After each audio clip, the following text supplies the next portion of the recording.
Kontroversi muncul saat Presiden Donald Trump terkesan meminta pendukungnya memberikan suara 2 kali melalui pos dan secara langsung. Hal itu untuk menguji sistem pemilu dan memastikan suara dihitung. Komentar Presiden ini mendapat kecaman berbagai pihak, termasuk Capres Partai Demokrat Joe Biden. Pendukung Donald Trump bersemangat mengikuti kampanye di Wilmington, North Carolina saat Presiden Trump tampak memberi saran kontroversial, memberi suara lewat pos lalu datang ke TPS untuk mungkin bisa memberi suara lagi. And if on election day or early voting that is not tabulated and counted, you go vote. And then if for some reason after that, it shouldn't take that long, it comes in, they're not going to be able to tabulate it because you will have voted. But you have to make sure your vote counts. Trump sebelumnya menyatakan memilih lewat pos bisa mengarah pada kecurangan dan kembali mengulang pesan ini lewat Twitter. Meski cuitan ini mengundang peringatan dari Twitter karena dianggap mendorong orang untuk memilih 2 kali. Memilih lebih dari 1 kali adalah langkah ilegal di Amerika Serikat. Sebagian besar negara bagian dan juga daerah pemilihan kini menganjurkan pemilihan dilakukan lewat pos sebagai alternatif paling aman untuk tetap menyalurkan hak suara di tengah pandemi.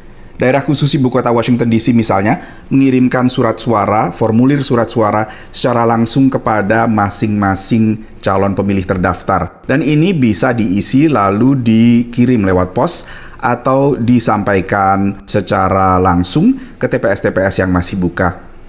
Dengan banyaknya warga AS yang bakal mengirim surat suara lewat pos, pernyataan Trump mengundang kecaman, termasuk dari kandidat Presiden Partai Demokrat Joe Biden, yang menuduh Trump berupaya merusak sistem pemilu Amerika. I think it's all designed to create so much chaos that no matter what the outcome of the election is, that it's thrown up in the air.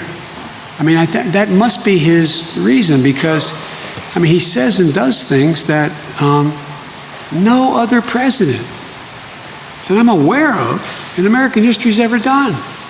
And we all go, well, there's another ridiculous, illegal, inappropriate thing he said. Juru bicara Gedung Putih membela pernyataan Trump. The president wants enfranchisement, not disenfranchisement. That's his goal with the comments that he made. Tapi pejabat pemilu dan analis khawatir akan potensi dampaknya bagi sejumlah TPS. I think what the president and what the press secretary are missing is the chaos that a significant number of people who have already cast their absentee ballots showing up at the polling place will mean, because the polling places themselves are not set up to handle, a significant influx of provisional ballots. What it yields is a longer process for check-in, which means longer lines, and those individuals aren't going to get the information they wanted anyway.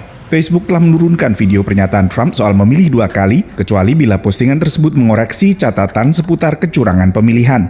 Dari Washington DC, Nova Purwadi, VOA.